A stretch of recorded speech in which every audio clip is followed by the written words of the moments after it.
আজকে নিয়ে আসলাম পুষ্টিগুণে ভরপুর জবরদস্ত একটি রেসিপি, যেটা খেতে হয় দুর্দান্ত।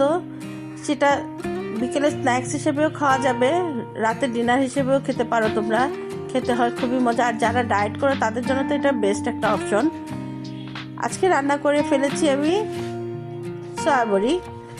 তো আসসালামু আলাইকুম, ইজি কুক উইথ মিম কিচেনে সবাইকে স্বাগতম। আশা করি সবাই ভালো আছো। আলহামদুলিল্লাহ আমিও বেশ ভালো আছি। আজকে আমি রান্না করবো সয়াবড়ি, ক্রিমি সয়াবড়ি। এটা খেতে খুবই মজা হয়, খুবই মজা। যারা কিনা বলো যে সয়াবড়ি থেকে গন্ধ আসে, তারা একবার নয়, দুইবার নয়, 3-4 বার করে এটা গরম পানিতে ধুয়ে নিবা, দেখবা এটা খেতে খুবই ভালো লাগে, আর গন্ধ আসবে না। তো চলো দেখা যাক আমি কিভাবে রান্না করলাম ক্রিমি সয়াবড়িটা। প্রথমে আমি সয়াবড়িগুলোকে সুন্দর করে একটু সিদ্ধ করে নিয়েছি গরম পানিতে। সিদ্ধ করে নিয়ে এগুলোকে আমি সুন্দর করে এক সাইড উঠিয়ে রেখেছি। যখন সিদ্ধ হয়ে গেছে তখন এগুলোকে উঠিয়ে ঠান্ডা করে এগুলো চিপড়ে, এগুলোর ভিতর থেকে সব পানিটা আমি চিপড়ে ফেলে দিয়েছি, যেন একটুও পানি না থাকে। আর একটি কড়াইতে নিয়েছি, নিয়ে এর মধ্যে সব মশলাগুলো অ্যাড করছি আমি এক এক করে। প্রথমে নিয়েছি আমি একটি ডিম দেওয়ার পরে দিয়েছি গোলমরিচ, হলুদ গুঁড়ো, মরিচ গুঁড়ো, সামান্য পরিমাণ আদা রসুন বাটা, সয়া সস দিয়ে দিয়েছি পরিমাণ মতো, টমেটো সস দিয়েছি। দিয়ে এবার এগুলোকে খুব ভালো করে আমি মেখে নিয়েছি। খুব সুন্দর করে মাখতে হবে এটাকে, যেন প্রত্যেকটা সয়াবড়ির গায়ে মশলাগুলো সুন্দর করে লেগে যায়। দেখো আমার মাখা কিন্তু সুন্দর মতো হয়ে গেছে। আমি এগুলো সব সুন্দর করে মেখে নিয়েছি। এবার এটাকে এক সাইড করে রেখে দিব, এটা ম্যারিনেট হতে থাকুক। এর মধ্যে আমি নিয়ে নিয়েছি একটি মজারেলা চিজ। এটাকে আমি এখন গ্রেট করে নেব, সুন্দর করবো গ্রেটারের মাধ্যমে। সুন্দর করে আমি এটাকে গ্রেট করে নিয়ে নিব। আর লাগছে আমার সিদ্ধ আলু। আমি এখানে 3টা সিদ্ধ আলু নিয়েছি। আলুগুলোকে আমি সুন্দর করে গ্রেট করে নিচ্ছি।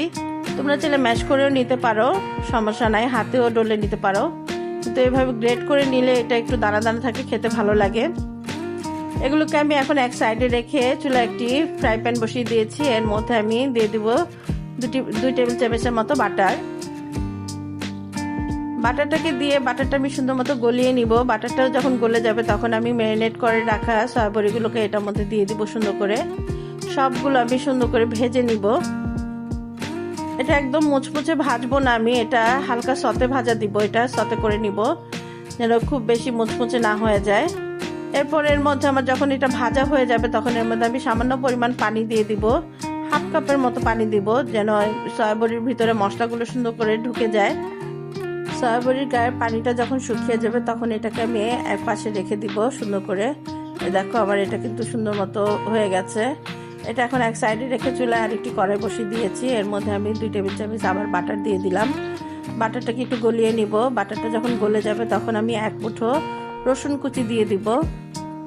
দেখো রসুন কুচি দিয়ে এবার এটাকে বাটারের মধ্যে খুব সুন্দর করে ভেজে নিব। যখন একটু ব্রাউনিশ ভাজা হয়ে যাবে তখন এর মধ্যে আমি 2 টেবিল চামচের মতো ময়দা দিয়ে দিয়েছি। ময়দা দিয়ে এবার এটা একটু ভেজে নিব। ময়দাটা যখন একটু ভাজা হয়ে যাবে, কালারটা চলে আসবে, তখন এর মধ্যে আমি 1 কাপ দুধ দিয়ে দিব।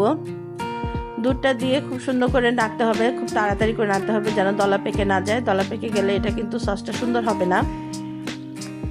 দেখো আমার সসটা কিন্তু খুব সুন্দর মতো হয়ে গেছে। এবার এর মধ্যে আমি দিয়ে দিয়েছি গোলমরিচ 2 চা চামচের মতো, আর চিলি ফ্লেক্স দিয়েছি 2 চা চামচ দিয়ে এটাকে এখন সুন্দর করে নেড়ে নিব, মিশিয়ে নিব। এবার পরিমাণ মতো ধনিয়া পাতা দিয়ে দিব। ধনিয়া পাতা দিয়ে আবার একটু মিশিয়ে নিব। এবার দিয়ে দিচ্ছি ম্যাশ করে রাখা আলুগুলো। আলুটাকে দিয়ে সুন্দর করে এটাকে আমার মিশাতে হবে, ভালো করে মিশিয়ে নিব।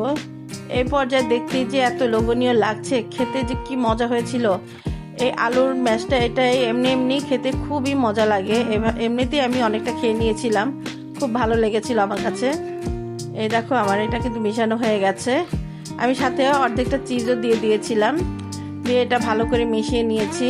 এবার এর উপর আমি সয়াবড়িগুলো যেগুলো আমি ভেজে রেখেছিলাম সেগুলো ছড়িয়ে দিব সুন্দর মতো। এই দেখো দিয়ে এবার চামচ দিয়ে আমি সুন্দর করে এটা ভালো মতো ছড়িয়ে দিব। এবার এর মধ্যে আমি বাকি যে মজারেলা চিজগুলো ছিল সেটাকে ছড়িয়ে দিব। এই দেখো এটাকে ছড়িয়ে দিয়ে এবার একটু 5 মিনিটের জন্য ঢেকে রান্না করব, যেন চিজটা গলে যায়। এই দেখো আমার রান্না কিন্তু কমপ্লিট হয়ে গেছে। এটা দেখতে যত লোভনীয় লাগছে, খেতে যে কি পরিমাণ মজা হয়েছিল। এটা তো তোমরা এমনিতেই খেতে পারবা স্ন্যাক্স হিসেবে, আবার রুটি দিয়েও খাওয়া যায়, খুব ভালো লাগে। আমি দুভাবেই খেয়েছিলাম, ভালোই লেগেছিল আমার কাছে। তোমরা একবার হলেও ট্রাই করতে পারো, আশা করি নিরাশ হবে না, খেতে ভালোই লাগবে। আচ্ছা, আমি কিন্তু এর মধ্যে পরিমাণ মতো লবণও দিয়েছিলাম, সেটা কিন্তু আমি বলতে ভুলে গিয়েছি, তোমরা কিন্তু অ্যাডজাস্ট করে নিও। তো আমার রেসিপিগুলি যদি তোমাদের ভালো লাগে অবশ্যই আমার চ্যানেলটি সাবস্ক্রাইব করবা, লাইক কমেন্ট শেয়ার করবা। তোমরা কমেন্ট করলে আমার বেশ ভালো লাগে, তোমাদের কমেন্ট পড়তে আমার ভালো লাগে। তো আজকের জন্য এই পর্যন্ত, সবাই ভালো থাকবো, সুস্থ থাকবো, আল্লাহ হাফেজ।